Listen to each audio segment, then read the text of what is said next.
Welcome to another episode of Baseball Night. Tom Brown, joined as always by my brother Jack.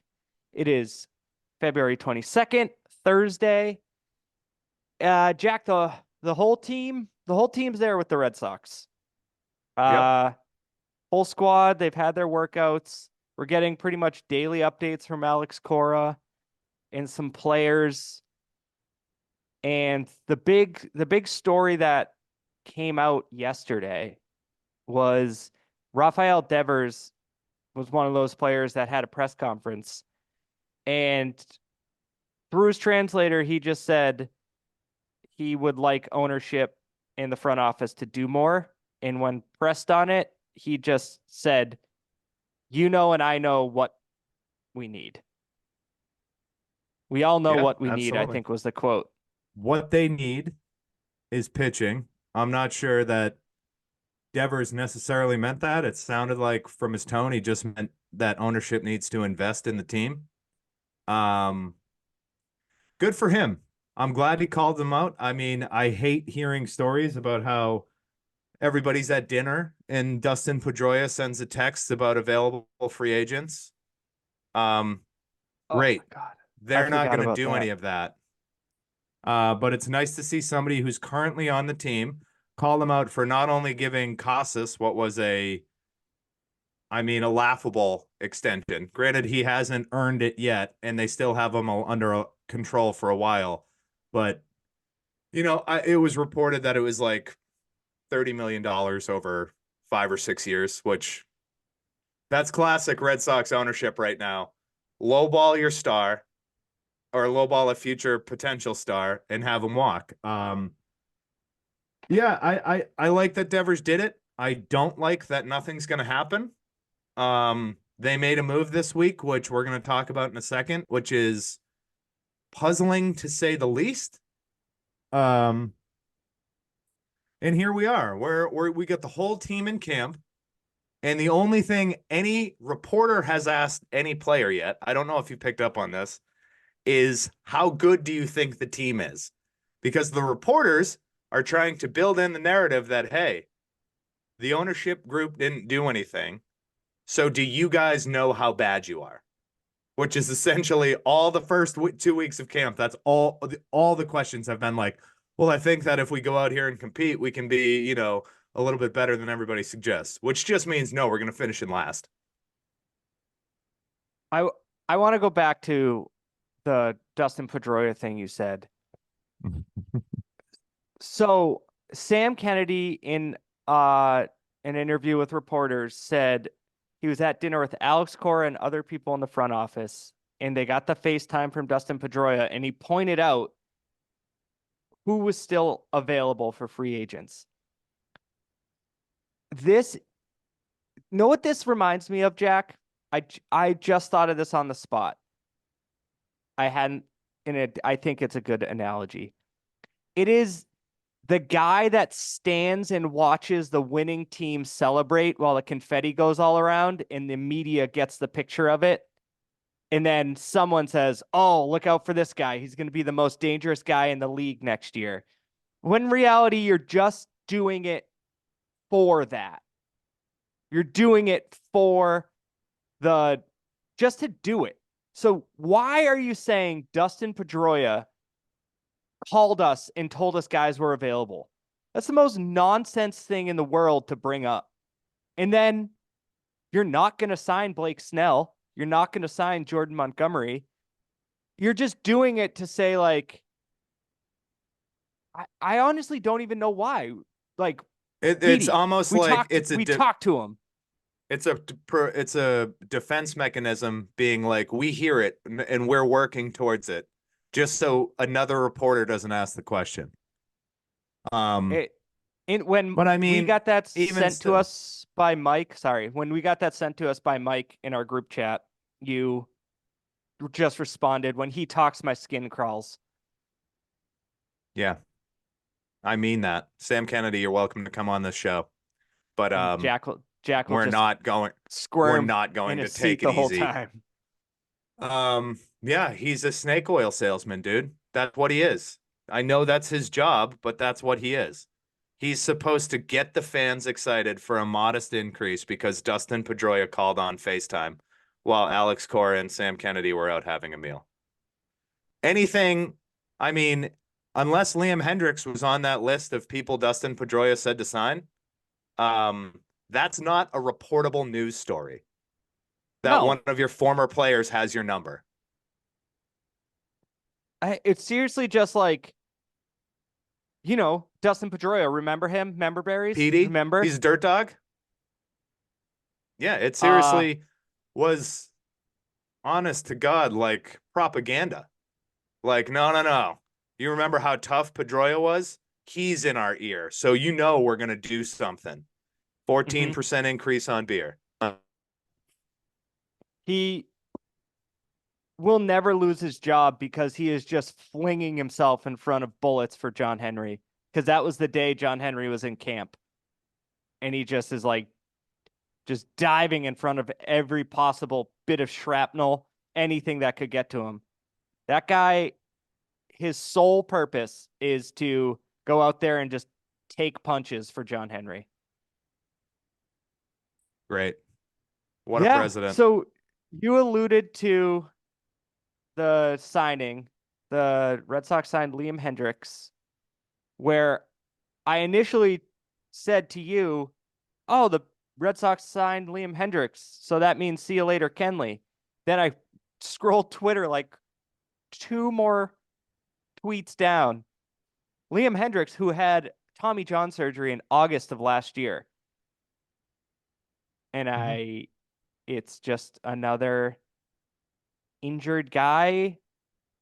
So Kluber, Hill, Paxton, they just keep doing it.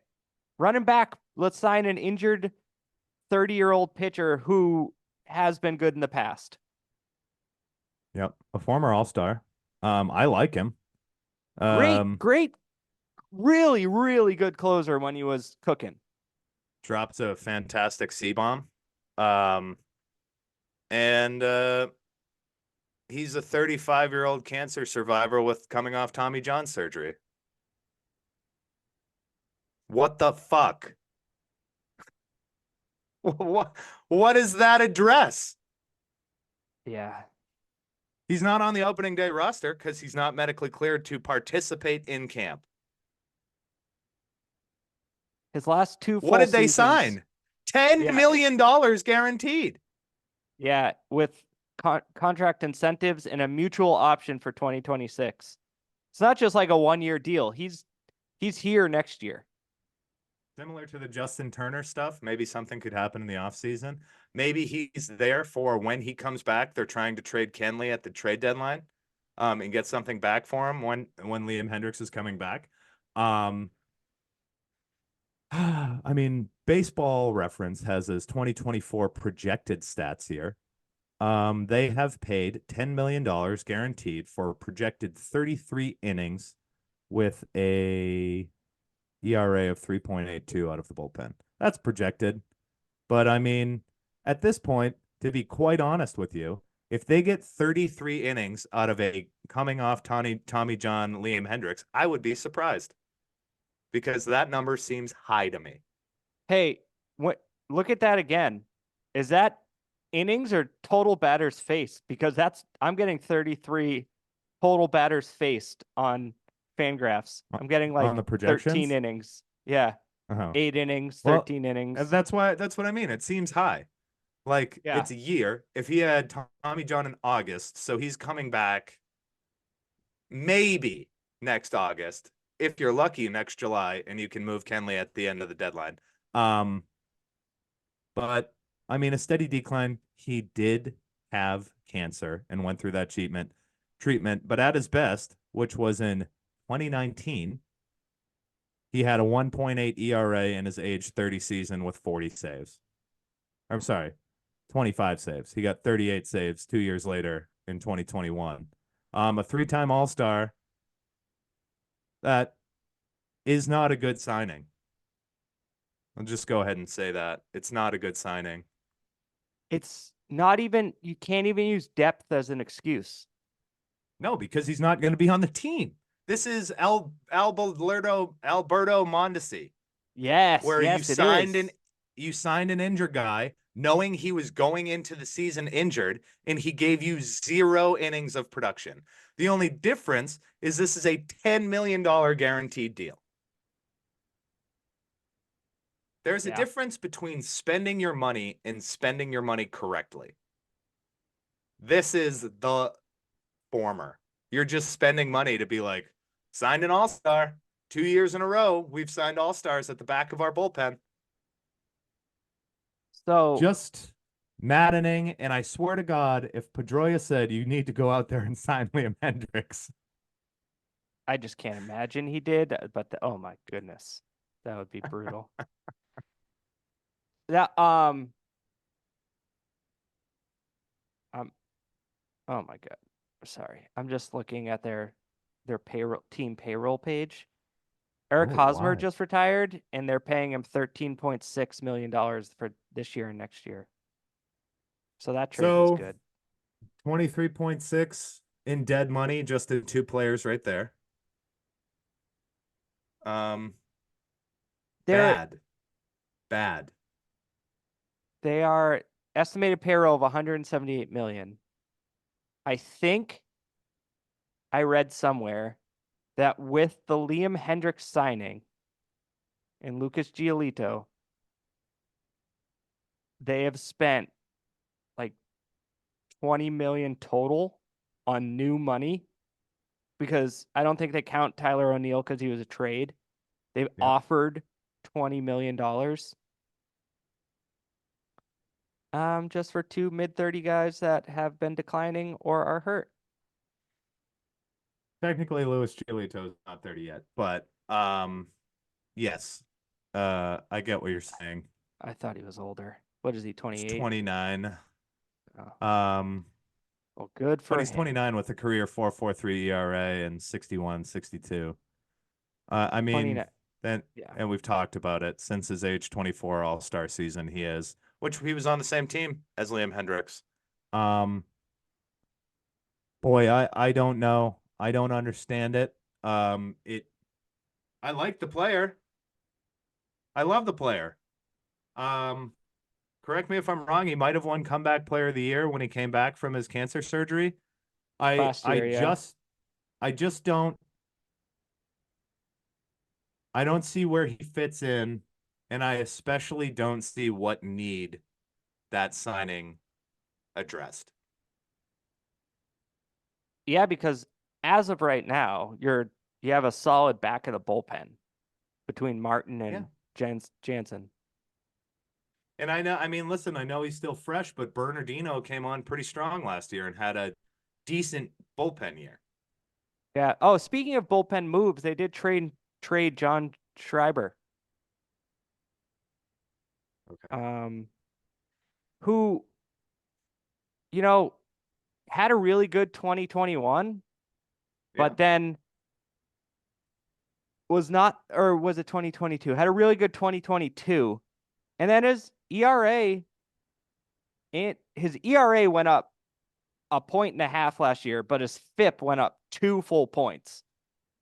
He wasn't the same pitcher last year.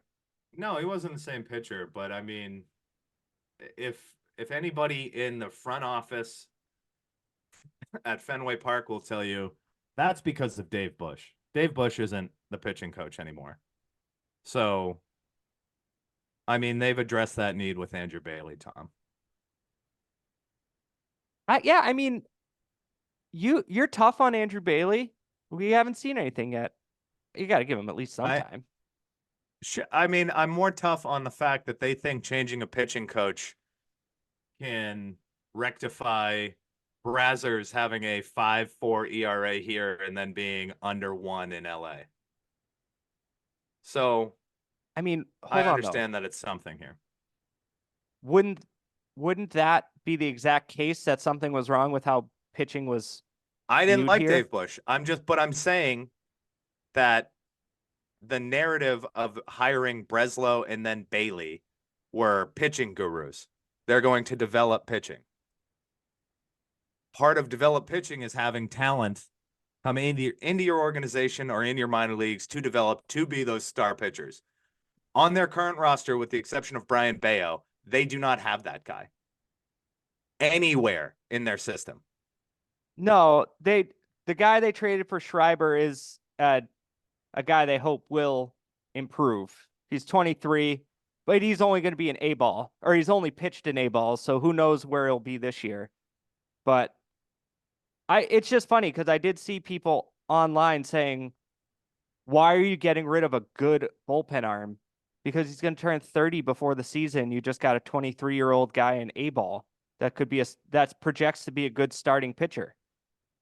So I don't mind the move either way, right? yeah, If you're stocking up, the point I'm trying to make is that instead of acquiring talented pitchers, they have built up their developmental system. And while I agree with you that we need to see something before I can make a snap judgment, I'm questioning that strategy. Because as I keep saying, all of your eggs in this season's basket, to be competitive, not to win, to be even the least bit competitive, is on the backs of all of these dudes having better years than they did last year, or better years than they have the last 2 years, which just hiring a pitching coach in the founder of Driveline and a former pitcher general manager does not address your pitching issues. No, you have to get guys. I agree with you there. Speaking of pitching guys that are on the team, it started coming out a little late last night. And it's on trade rumors today. Brian Bayo says that him and the Red Sox are discussing a possible extension. And it started to seem like it picked up steam a little bit yesterday, to the point where Rob Bradford tweeted, I saw Brian Bayo walking out of the facility today, and I asked him if he had a new contract, and his response was not yet.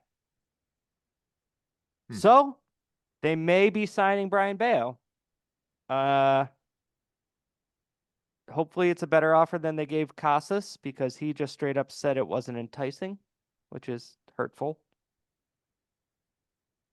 And a 24-year-old kid with 1 year experience in the league was like, I'm not signing that. yeah, it's brutal. All right. I have nothing else on the Red Sox. I don't know if you brought anything to the table.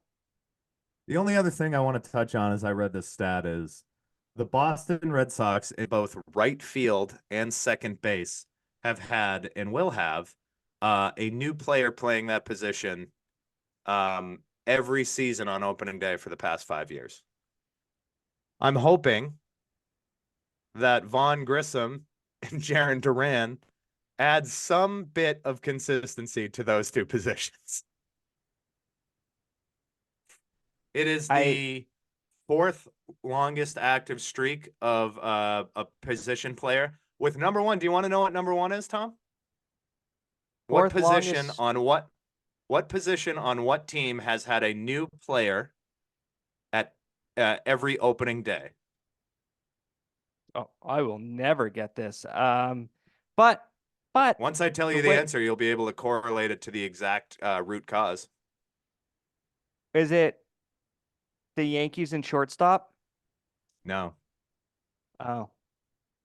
It is the San Francisco Giants in left field. Since the year they told Barry Bonds to stop playing baseball for them. Wow. They have had a new left fielder every season. That's kind of It goes crazy. to say that's a long time. That's since what? 2008? Yeah. You don't want to be the guy replacing the guy. Yeah. Wow.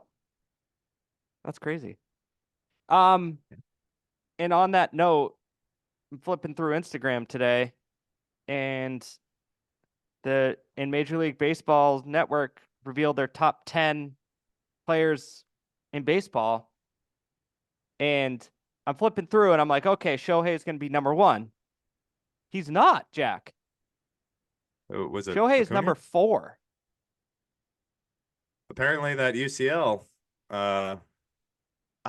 that's okay. I don't know. I mean, he's I not don't going know to who pitch. votes on it He's not going to because pitch. He's not going to pitch. But I need you, aside from Ronald Acuna Jr., I need you to tell me the other two names in front of him. 3 is Judge, Okay. but 2 brings me to the point you just made about the Red Sox needing a man that can play consistent right field or consistent second base. Oh boy.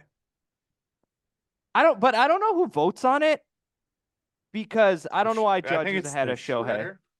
The shredder votes on it. Yeah. I mean, before he got hurt yesterday, Aaron Judge was obliterating baseballs. He Or got not hurt again? yesterday, last year. The last Oh. year, I'm sorry. Yeah. Broke his toe. And then They changed that wall in Dodger Stadium. yeah. So I don't know. I mean, at the same time, Shohei got hurt last year too. So I mean, I know he's not pitching, so that takes away his automatic slam dunk #1, best in the league. But does it? Tom? Yeah. Because if you just get a full, I guess the only thing you can say in this scenario, Acuna, Betts, and Judge all play the field. So if you're talking player all around, those guys are in the field. That's about it. But he's #1 if he pitches. So they must be projecting this year. I think that was the whole thing. It's different than the Sure. like top 10 players that they do I mean, I earlier think in the season. I think if he stays healthy, he's going to have somewhere close to 50 to 60 home runs this year. I can't see it going any other way for Shohei Ohtani. He has so much protection in that lineup. I mean, he was in a lineup with Mike Trout, and he made Mike Trout. He basically, having Shohei come on the last 3 years has supplanted like Mike Trout as the #1 player in baseball. And he just is moving to a team that is in every position better. Yeah. Yeah. That's all to say. The Red Sox had that guy at one point. But we're going to move on to our preview of the American League West. And speaking of the Los Shohei Angeles Ohtani Angels, less. Yeah, the Shohei Ohtani less. Do you just want to get the Athletics and just recognize that they are a team in this division? I want to also say that they're projected for 70 wins. That's high. I didn't baseball. Yeah. But I Somebody wonder was being nice. if someone was just kind of like, they do get to play the Angels. Oh, here we go. Baseball Prospectus has them at 64. I think that's high. Wow, you think they're going to have 100 losses? Yeah, I think they're going to have 110 losses. Yeah, they're They suck. last week we were like, there's not much going on with the Angels. There's not much going on with the Athletics. The Angels have Mike Trout. Not least- Angels. I meant Nationals last week. Yeah, definitely. Yeah, it's a similar boat, although I think the Athletics are worse than the Nationals. The Nationals have, the top pick that's coming up, Dylan Cruz. I don't know if he'll play this year, maybe a September call-up. I mean, Athletics pick was Jacob Wilson, Jack Wilson's kid, who was an all-star shortstop for the Pirates, but I don't think he'll come up. I mean, he's not as exciting as Jackson Holiday or anything like that. There's nothing here. Time to move on. The owner got bailed out, moved them to Vegas. It sucks for people in Oakland, but also nobody in Oakland went to the fucking games. Right. But this is look at what the owner would spend and put on the field. I think until Steve Cohen, he was the richest owner in baseball. So it's bullshit. Yeah, no, I get it. I'm never going to side with an owner, but I mean, it's a shit stadium. He never built anything up. The city of Oakland rejected every time he did it because he wouldn't spend money to get the players there. He never spent money on stars that he cultivated or developed. And that's where they're at now. 48 wins. That'd be the lowest ever, I think. Would it? I don't know. I mean, I Hold can't on. see them winning much more than that. They're not going to win 60 games. Oh, it wouldn't be the lowest. The most losses ever was 119. 03 Tigers. Yeah. Good Lord. So We were Will, alive for that? yeah. I actually remember how bad they were. Like it That was must on have Sports been Center all the time. that must have been when did Cabrera sign there? 05? Uh, Boy, man, talk about chasing the money. Going to a team that 2 3 years prior was the worst team well, in baseball history. 2006 they were in the World Series. Yeah, 43 and 119. General manager Dave Dombrowski. All right. Wow. Let's see.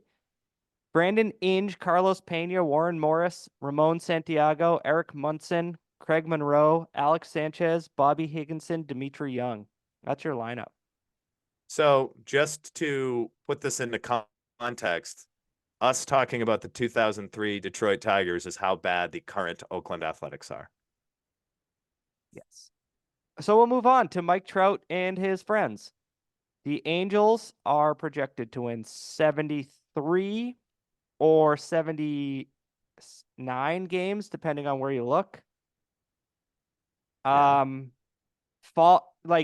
Continuing with the Devers calling out ownership for the first time ever, Mike Trout said something and said, I talked to the GM and the owner a lot, and I would like to see them add more. This is going to go down as like the biggest bummer ever. Because he's already past his peak prime where he was a top player ever. Mickey Mantle. Yes. It was Mickey Mantle. And it's such a bummer that he put up 10 WAR seasons and didn't make the playoffs. Mm. 3 MVPs for Mike Trout. Just as good as you can get, as at his peak, as good as you can get. I don't know that there's another player like him that, like, comparatively in baseball history, that has been this good and has not gotten to show it in the playoffs. Not even gotten to show it, but really done anything postseason wise. Because even back in the day when you would just play for the pennant and then go to the World Series, I don't even remember being there this dominant of a star, not getting there. There is a comparison.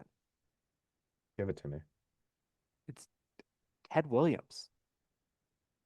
Ted Williams played in the World Series twice. Right. Once.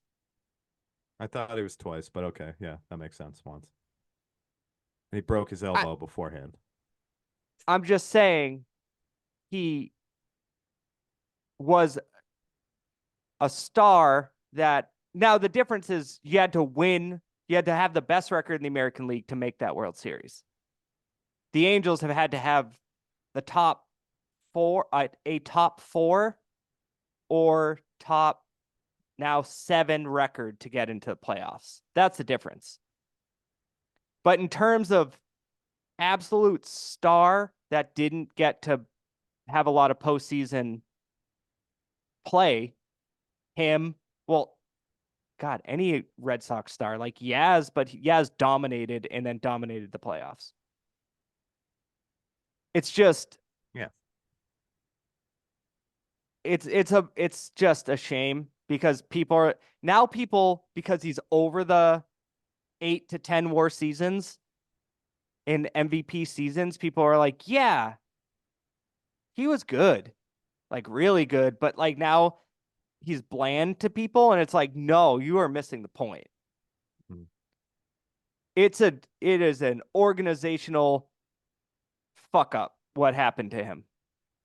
Yeah, the injuries have caused a lot of that too. Well, since 2018, he does get hurt. Yeah. He's been just hurt a lot. Yeah. I just want to see him have like 550 at bats. I mean, yeah, that's what He I hasn't mean. had Well, exactly. So since 2020, which doesn't really count, he was healthy in 2020, but 2021 he had 117 at bats. 2022 he was healthy, still missed 40 games. He had 438. And then last year, of course, he got hurt towards the end of the year and had 308. So they have been coming off. But I mean, when he's healthy, he is without a doubt one of, if not the best player in baseball, and has been since 2012. There's nothing else here on the team. There's nothing else. They lost Shohei Ohtani. We should have probably started with that. Anthony Rendon is Ooh, probably one of the worst contracts in recent history. Did you hear the most recent comments from him? Rendon? I Recently, don't think so. someone said, because there's lots, it came out, Papelbon said, I have never seen someone who hates baseball as much as Anthony Rendon. And it started to snowball. Other people were like, oh, yeah, that guy doesn't love baseball. And he's complained it's too long, which I think other players have said. But finally, someone said, is baseball your priority? And he said, you know, that's like standard line, family and faith are my priorities. And then baseball's a job. And he just kept saying, this is my job. I'm here because this is my job. I complain about my job. I wouldn't complain as much if I tricked an organization into the contract. They picked up Zach Plesac, Matt Moore, Aaron Hicks. Know what I mean, their thing was always just with Rendon and Pujols, Josh Hamilton, Vernon Wells. They just signed names. And Breslow did say something this. Yeah, I did. Oh, okay. Did say something this offseason that was like, I know what everyone's saying, but we're not just going to sign someone because of like their name if it's not really a fit, which Blake Snell's a fit. Blake Snell's what you need. I don't know if that was what he was referring to, but the Angels just signed the name. Yeah. Torrey Hunter. Sure. I mean, there also has to be a little bit of those guys not producing at all when they went to Anaheim. 100%. 100%. None of those guys. It's not. Pujols signing started big off names. good, but then fell off. Yeah. Well, yeah, yes and no. Pujols in his first season there didn't hit a home run until well into July. Like, it's just one of those weird things. Like, all of these star players go to Anaheim and cannot play at their level. Like, the only guy to ever do it was Shohei. Mm-hmm. And I mean, he never did it anywhere before in the majors, but like him, and they had some guys that they developed that were always good, but anybody they signed never produced there. Never. Yeah. I mean, they did overpay, but I mean, you get a guy like Josh Hamilton, you think, all right, we got an MVP coming in here. And then he just puts up nothing. Pujols, same deal. I don't even think Pujols made an all-star team with the Angels. I could be wrong about that. I don't have his stuff up right now, but I mean, it's twofold, 40 right? homers Artie in Moreni, 2015. But who knows? Like if they put him on the All-Star team, I don't know. Yeah, 2015, he did make the All-Star team. That was it. Yeah, I mean, your point is exactly right. The guys they have signed have been utter disappointments. But I mean, going into this year, I mean, it's safe to say that Artie Moreno has completely ruined this organization. Yeah, and then he took the sale off the table, which is a bummer. Yeah, for those fans. I mean, but yeah, I mean, it's the biggest bummer is with Mike Trout because I really, truthfully, do not see him making the playoffs in his career unless he goes to the Yankees or the Dodgers. Or the Phillies, because he's a Philly guy. Or, well, North Jersey. Yeah. Well, that's been the rumor all off, not rumor. That's what people have said. Like, get Mike Trout to the Phillies. Huge Eagles fan. Yeah. It's the other thing about Trout that's the bummer is just like you mentioned, the injuries. 2019, his last full healthy season, he won the MVP. 2020 happens. He was healthy, but it was a weird year. I mean, he had a 160 WRC plus.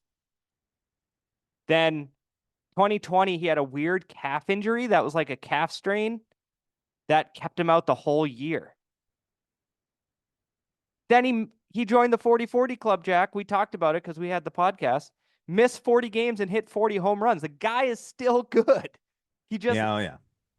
If you got 550 plate appearances out of him, I still believe you'd get 40 home runs. Oh, I think so. I think the power is not going anywhere soon. I mean, he's still built like a sport utility vehicle. Like he's a thick boy. The other thing, so if you remove the injuries and just project his averages, which is like a dangerous but fun game to play with baseball players. This was from Mike Gianfrido in the baseball group chat. He already has 500 home runs. He's 31. He would already have, I guess, 32. He's 32. He would already have 500 home runs. It's insane. And something like a 1,500 RBI or something because he almost has 1,000. He's got a healthy year. He should hit his 400th home run this year. Yeah.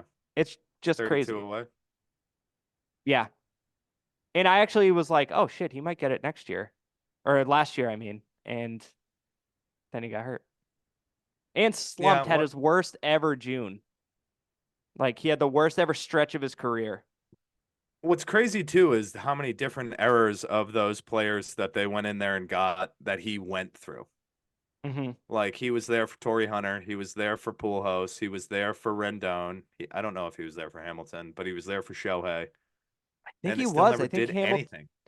Hamilton was like, because he was with those Rangers teams in 2010 and 2011. Trout was the next year.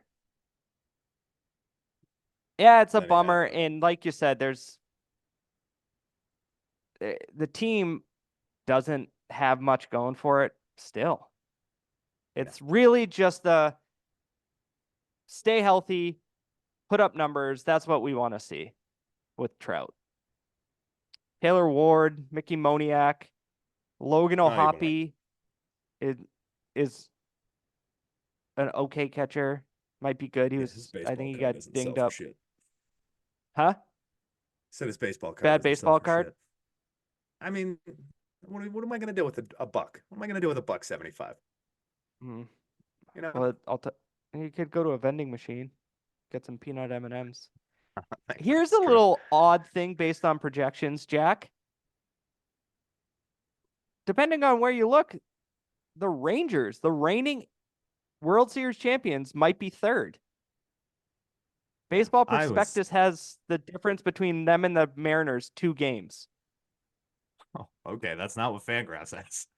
No, Fangraphs has it much different. Fangraphs has the defending World Series champions with a 35.9% chance to make the playoffs in an amazingly weak division. I just don't get it. You do get to play you get a lot of games against the Angels and the Athletics. But then you play the Astros a lot. Let's look. So I noticed again, Fangraphs is out there doing the Lord's work. I noticed, Jack, on the off-season tracker, you can just do each team additions and subtractions, which is not what I was doing before. So now they've added David Robertson, Andrew Kisner, Tyler Molly, and Kirby Yates. Shored up the bullpen. That was the issue last year. They lost Ian Kennedy, Will Smith, Martin Perez, Aroldis Chapman, Mitch Garver. Jordan Montgomery's still out there, but probably won't sign with them. Austin Hedges. I But mean, they have good young players. yeah, they have a bunch of good young players, and they have, you know, I know we're going to get into it. They have probably what I'm considering to be a top 3 guy for MVP this year. Are you The way talking about? Corey Seager came back from injury last year and led them through the playoffs, that is a MVP caliber player playing a very important position for the reigning world champions. Yeah, not even. He will turn 30 at the beginning of the season. Yeah, I mean, Corey Seager's thing. Corey Seager is Look around the unbelievable. diamond here. This is Go ahead. a better team. This is a better team from top to bottom than either the Astros or the Mariners. Wow. And I don't understand why Fangraphs has them at 35%. Better. I mean, how can you say they're not? Josh Young, Jonah Heim, Nate Lowe, Semien, Seager. Evan Carter, 22 years old, or going into his 22-year-old season. Leotis Tavares, Adolis Garcia, hello. And then you're adding the 4th overall pick in the draft that people are projecting to break the squad, Wyatt Langford, to that mix, who was touted as far and above the best offensive player in the draft. Very, very good, subtle hello X style right there. Hello. That was good. That's yeah, what it was for too. Hello. They're absolutely Loaded. better than the Mariners. But Jack, the issue is you got to get guys out. And right now they have a lot of old pitchers that are hurt. Sure. So I mean, I DeGrom get that, and but Scherzer and one other of their starters aren't going to start the year. Yeah, but I mean, they have so comparatively, right? If they have a pitching problem where they have old starters, these are not old starters who are we're taking chances on or we're putting flyers out for.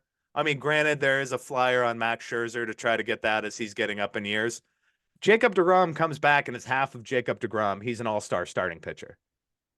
If Jack Leiter catches on and breaks up and figures his stuff out, there's a quality starter for you. You have Eovaldi and John Gray.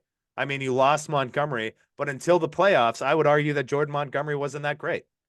And I think that his playoff run is going to get him paid. Whether or not he's going to earn that money is up to whatever team pays him. But Leclerc throws 100 out of the bullpen. David Robertson has been a proven reliever forever. Sabores was awesome last year. Kirby Yates has been an all-star reliever.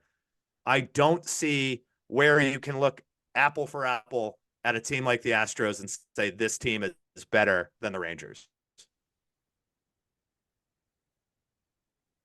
They also won the World Series last year and are champions until they're not champions anymore. So it's a borderline disrespectful of Fangraphs to have them as third. Yeah, I'm over Jacob deGrom. Can you make? He hasn't made 20 starts since 2019. I know, Tom. I know, and he's 35.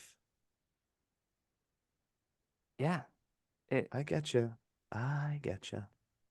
And then Scherzer, he's what, 40? Yeah.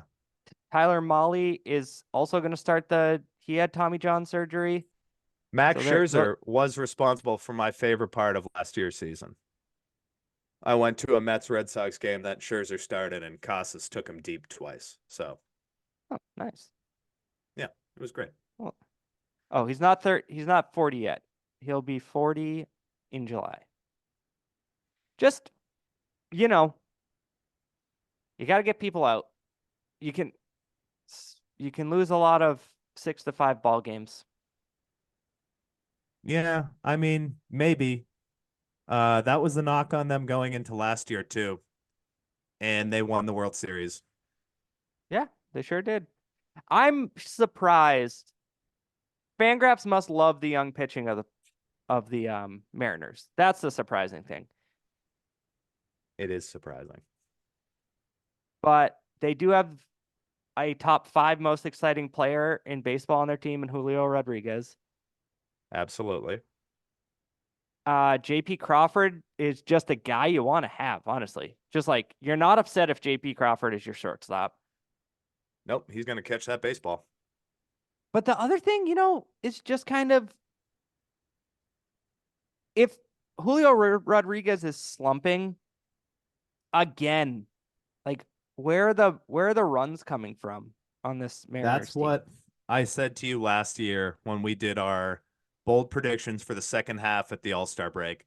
I said Julio Rodriguez figures it out and leads the Mariners to a playoff spot. Well, I don't even remember. Did they make the playoffs last year? Did they get a game? No, Or were they like they the were last just day? out. Yeah. They had 88 wins, and the last playoff spot was the Blue Jays with 89. Yes.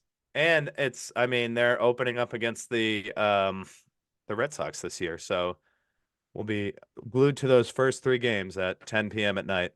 Going down the roster here, Cal Raleigh, big hitting catcher. Ty France, I think is a good to great hitter. I don't think they've added enough to compete in their division. And the other thing, I've said it since we've came back. Blake Snell is a Pacific Northwest guy and said at the beginning of free agency, "Come and get me, Seattle. Come and get me." Fucking sign Blake Snell, Jerry DiPoto. What are you doing? That makes you, geez, I would say that puts you into the conversation, especially with Castillo, Kirby, and Gilbert, and Bryce Miller.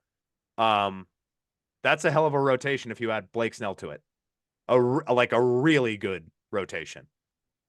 Well, yeah, that's right there. Like you said, Luis Castillo, George Kirby, Logan Gilbert, Bryce Miller.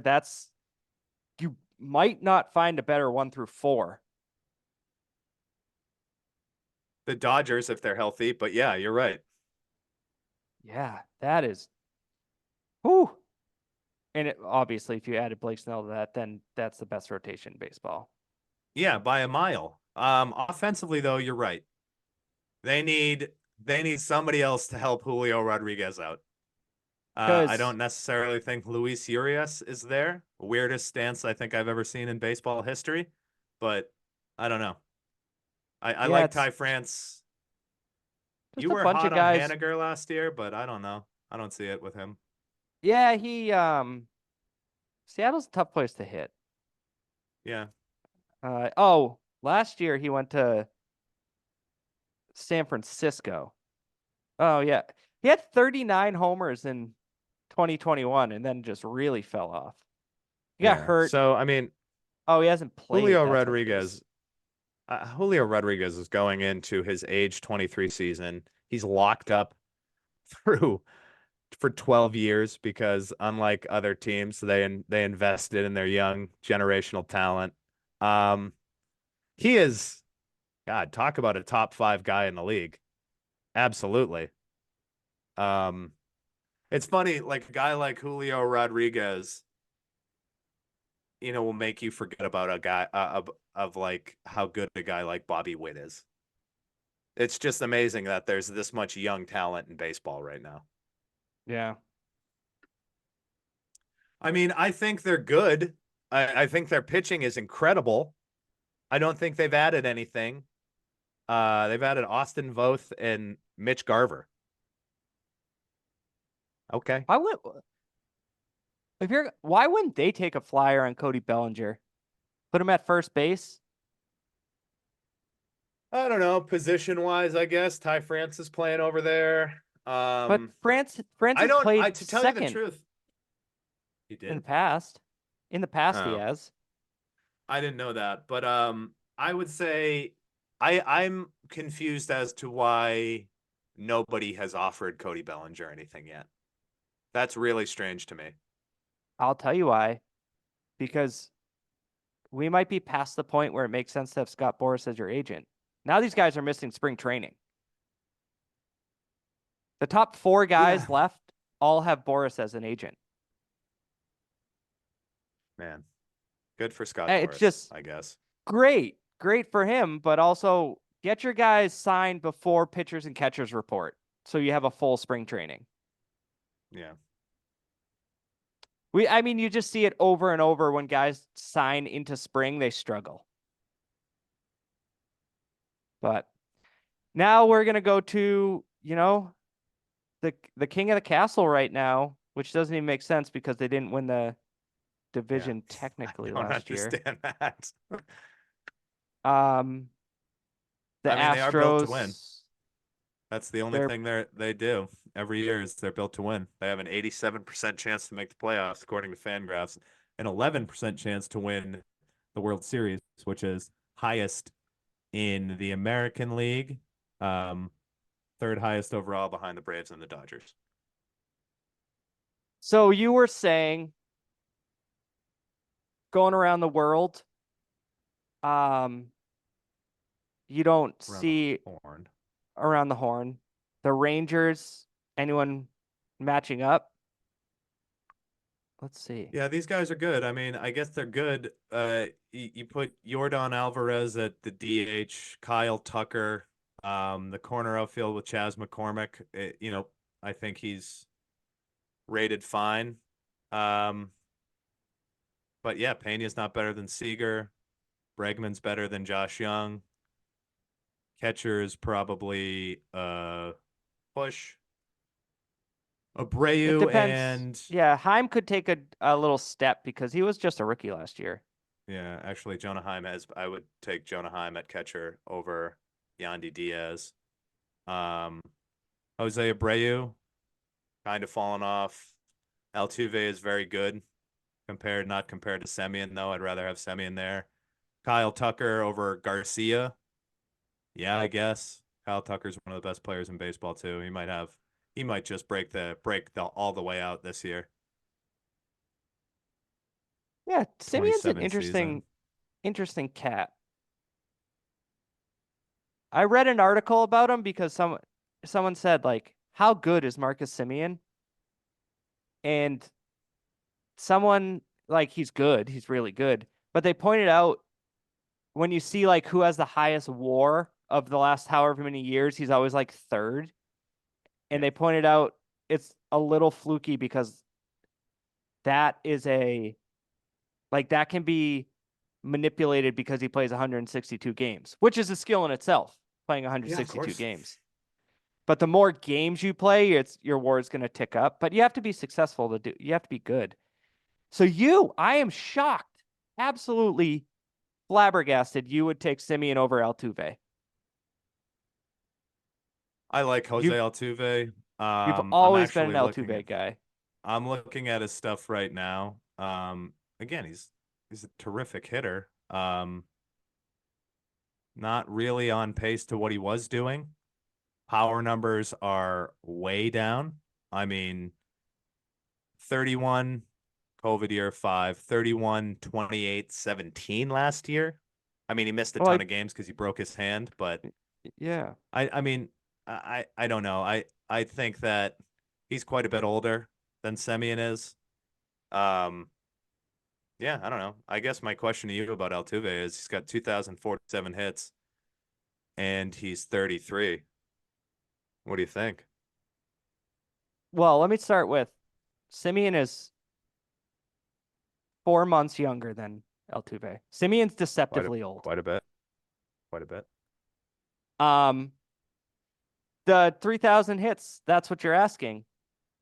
He just signed a 7-year contract. He will get there. I mean, yeah, 7 years doesn't mean anything. I mean, you can sign a 7-year contract and retire in 4 because you're no longer the player. So basically, sure. I'm basing that more on skill. You think he's going to get there? It's 1,000 more hits at 33?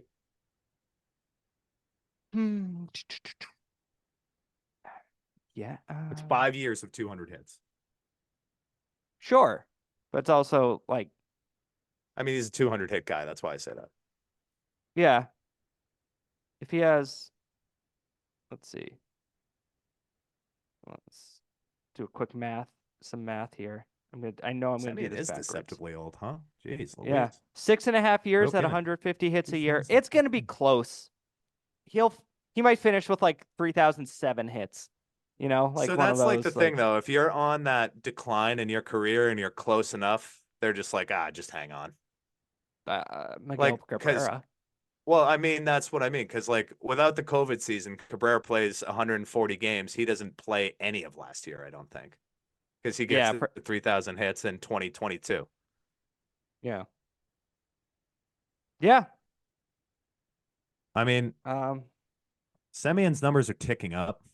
I know we're just talking about this now. I think Semyon plays on a better team where he's better protected. Altuve is the leadoff hitter. Oh, I guess Semyon's the leadoff hitter too. I don't know. I'd rather have Semyon at this point. Going into the next year, I'd rather have Marcus Semyon. 29 homers, 100 RBIs, 14 steals. Plays a hell of a second base, and he Played it last 3 years: 162, 161, 162. Simeon and Altuve just don't strike out either. no, Altuve that is good. 17%, Simeon 14%. Since he got to Texas, Semyon has lowered his strikeout total by a mile, like 4 or 5% each time, 6% from his last year in Toronto to last year in Texas. Wow. Altuve had a a higher max exit velocity last year. You wouldn't think it because he's a little guy, but it's just consistently Yeah, it's 109, deceptive. 109, 109, 109. Altuve has the Gary Sheffield. He wins the Gary Sheffield Award as I think he's going to hit a home run in every postseason at bat he takes. Yeah, Like which is every also time he's up there. the winner for that in the National League is Bryce Harper.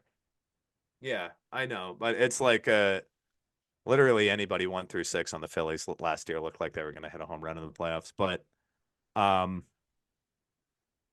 yeah, listen, I'm not saying the Astros are a bad team. I think it's going to be 1-2 Texas and the Astros. However, I just don't see why the Rangers have been like taken down so many pegs. They're not. The Rangers are certainly not worse off than the Mariners right now. Offensively, No, that's I surprising. just don't see it. Projections must just hate their pitching. That's the only thing I can think of. Yeah, I guess. I mean, I love Yordan Alvarez. I think he is insane. He gets so hot, like for a month, you just can't touch him. And the back of their bullpen is very good with the addition of Josh Hader. I mean, Yeah, he they signed a signed Josh 5-year Hader. deal. Hader, Presley, Abreu, and that's very good. Michael Brantley I get it. retired. They lost Stanek and Phil Maton. Hmm. I don't know how consistent they were. I just saw him pitch a lot in the playoffs. So over the past couple of years, they're gonna make the playoffs, and it will be fun to watch them and the Rangers battle, and it will also be fun to watch the Rangers and Astros face the Seattle pitching. So All right, I'll give you that. I think it's a close race in the West, but I think the Astros still have it. They So have do a you new think it's a manager lot? too. Yeah, Dusty Baker retired. Do you retired. think it's a lot? Do you think it's going to be a lot like last year then, with like it coming down to the last weekend of the season between those three teams? I think the Astros will wrap it up a little sooner unless Scherzer and Molly come back. I'm just not even counting on DeGrom. That was crazy. And then who knows though, because like Hunter Brown could take a jump for the Astros. And then you have Yeah. 4 really good pitchers there. Verlander still getting after it, but hurt his shoulder. That's dangerous. Shoulders tend to fuck up a pitcher more than an elbow. A little stiff. So, yeah, I think it's close, but I do think the Astros win. All right. Yeah. I mean, and just to continue my way of thinking, I'll stick with the Rangers to win the division. I mean, they just seem like they're built for the next like 5 years. Oh my God. Tyler Molly is July. Jacob is more like August, and Max is June. Ooh, better score a lot of runs in the first 3 months of the year. Well, ladies and gentlemen, you're not going to hear this on Thursday because we're going to put it up on Friday. But for you, Jack, specifically, 3:10 p.m. Eastern time today, ESPN, there's a baseball game. Dodgers and Padres. So it's happening. The Red Sox on Friday on Nesson play against Northeastern. And then they start their regular, like, Whitlock is going to go against Corbin Burns on Saturday at 1 p.m.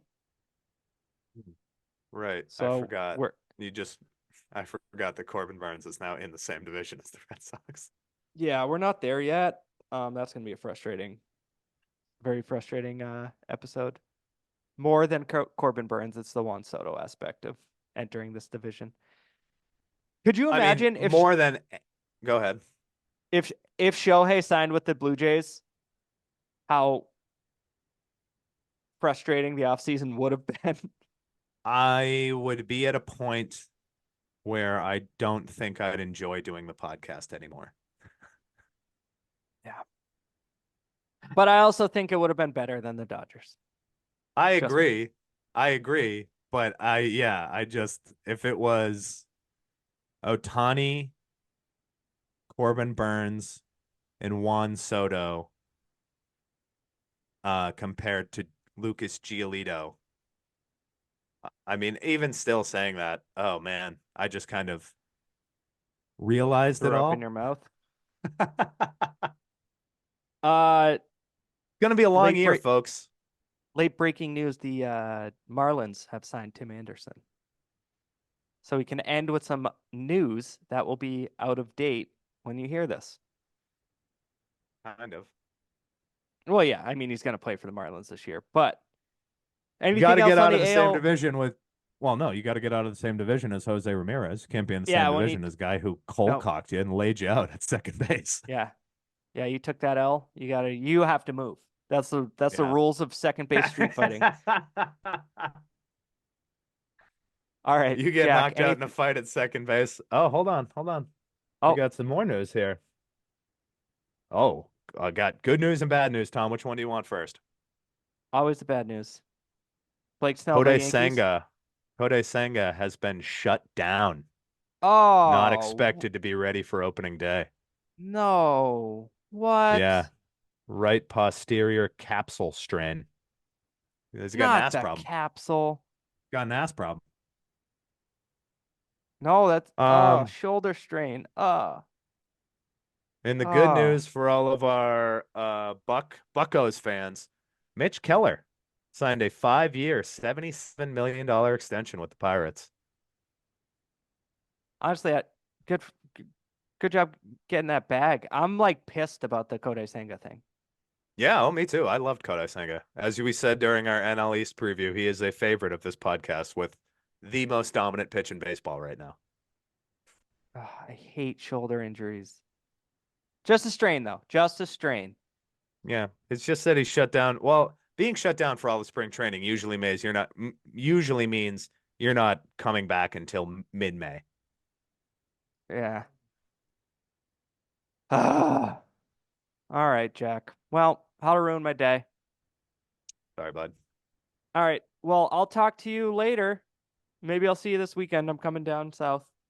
Wow, I heard that news. We're very excited here. We've got some preliminary plans, but yeah. Great. All right. Well, I'll see you this weekend. Bye.